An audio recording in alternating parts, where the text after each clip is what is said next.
O'z baxtingizni topish ko'pchilik o'ylagandan ancha oson. Hammamiz baxtga intilamiz, lekin hayotimiz stress, majburiyatlar va omadsizliklarga to'la bo'lganida uni qanday qo'lga kiritish haqida kam o'ylaymiz. Aslida baxt taqdirni tasodifiy sovg'asi emas, balki rivojlantirish va mustahkamlash mumkin bo'lgan narsa. Xuddi mushaklar kabi. Haqiqiy baxt katta o'zgarishlardan emas, balki har kungi kichik, lekin ravon qadamlardan tashkil topadi. Bugungi videoda hayotdan qoniqish va shodlik hissini oshirishga yordam beradigan 14 usulni to'pladik. Marhamat. Asosiy ehtiyojlardan boshlang. Ba'zan bizga hayotdan chuqur ma'nolar emas, balki oddiy narsalar yetishmaydi. Ya'ni ular asosiy hayotiy ehtiyojlarimiz. To'liq uxlash, dam olish va to'g'ri ovqatlanish. Uyqusizlik insonni asabiylashtiradi. Kaloriya yetishmasligi esa bezovtalikni kuchaytiradi. Shuning uchun hayotni missiyasini izlashdan oldin avvalo yaxshi uxlayotganingizga, ertalabki nonushtani qoldirmayotganingizga va o'zingizga dam olishga ruxsat berganingizga ishonch hosil qiling. Yomon kayfiyatda uxlamang.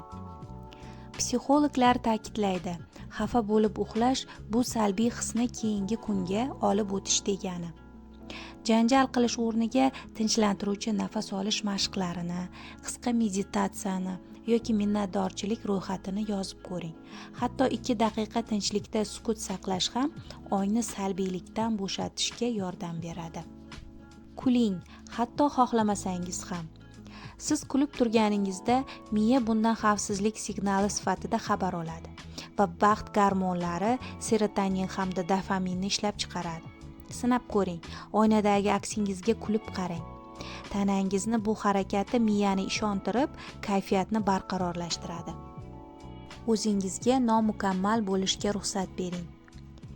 Ideal sharoitni kutib o'tirish harakatni kechiktiradi. Baxt esa jarayonni o'zida paydo bo'ladi. Sinash, xatolar qilish va harakatdan zavq olish orqali yangi ish boshlang.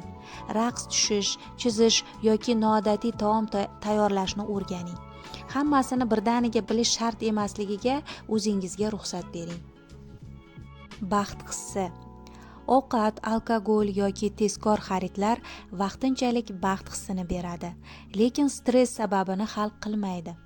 Vaqtinchalik baxtni ongli yo'l bilan almashtiring. Sayrga chiqing, do'stingiz bilan suhbat qiling, tuzli vanna oling. Pulni aql bilan sarflang. Pulning o'zi odamni baxtli qilmaydi, lekin uni qanday sarflashingiz ahamiyatli. Tadqiqotlar shundan dalolat beradiki, quyidagilarga sarflangan pul ko'proq shodlik olib keladi. Taassurotlar, sayohatlar, konsertlar, o'quv kurslari, yaqinlar bilan vaqt o'tkazish. Stressni kamaytiruvchi qulayliklar, ya'ni narsalarni emas, xotiralarni sotib olish yaxshiroqdir. Ideallikni izlashni to'xtating. Agar siz har narsani tanlasangiz, uzoq vaqt biror narsani, serial yoki sovg'ani tanlayversangiz, bu perfeksionizm belgisidir. Yetarlicha yaxshi deb tanlovdan qoniqadigan odamlar ideallikni izlayotganlarga ko'ra baxtliroq bo'ladi. O'zingizga mayda narsalardan ham zavq olishga ruxsat bering. Ko'proq harakat qiling. 10 daqiqalik sayr yoki yengil cho'zilish mashqlari ham endorfin darajasini oshirib, stressni kamaytiradi. Qahramonlik mashg'ulotlari shart emas, shunchaki harakatni kunni bir qismiga aylantiring. Raqs tushing, 2 bekat yo'lni piyoda bosing, lift o'rniga zinadan chiqing. Kamroq shikoyat, ko'proq amal. Doimiy norozilik kayfiyati og'ir mehnatdek insonni charchatadi. Intonatsiyangizni o'zgartiring, xotirjam gaplashing. Bu nazorat hissini va ichki tinchlikni mustahkamlaydi. Ovqatlanishga e'tibor bering. Kuchli, qayta ishlangan mahsulotlar, fast food, shirin gazli ichimliklar, snacklar faqat vaznga emas, kayfiyat gormonlari serotonin darajasiga ham salbiy ta'sir qiladi. Tabiiy mahsulotlar, baliq, yong'oq, sabzavot, mevalar kayfiyatni ko'tarib, miya faoliyatini yaxshilaydi. Ixtiyoriy yordam bilan shug'ullaning. Boshqalarga yordam berish orqali inson o'z hayotida ma'no hissini mustahkamlaydi. Ixtiyoriy yordam bilan shug'ullanuvchilar kamroq depressiyaga uchraydilar va o'zlarini kerakli deb his qiladilar. Bu har qanday ko'rinishda bo'lishi mumkin. Hayvonlarga yordam berish, keksalarni parvarishlash yoki xayriya ishlarida ishtirok etish.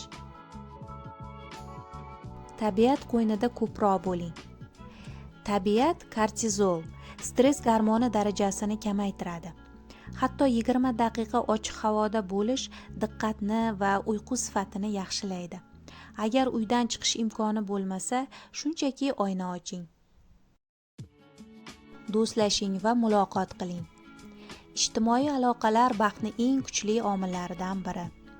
Yaqin odam bilan suhbat, do'stlar bilan uchrashuv yoki birgalikda ovqat tanovul qilish dam olishdan ham yaxshi kayfiyat olib kelishi mumkin.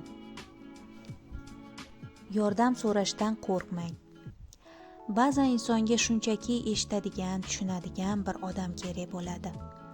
Hammasini ichida saqlash yurakni og'ir qiladi. Shuning uchun qo'rqmang, so'zlang. Yoshi katta, hayot ko'rgan odam bilan suhbat qiling. Yoki aqlli, sokin tabiatli inson bilan dildan gaplashing. Yordam so'rash zaiflik emas, bu o'zingizni qadrlash, ruhingizga g'amxo'rlik qilish demakdir. Shu oddiy qadam orqali inson yana ichki kuchini, tinchligini va umidini topadi. Baxtli bo'lish doim kulish yoki qiyinchiliklardan qochish emas.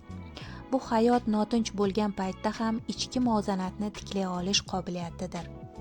Kichkina odatlardan boshlang. Bir osuda tong, bir samimiy so'z, bir sof niyatdan boshlang va qadamma-qadam baxt sizni tabiiy holatingizga aylanadi.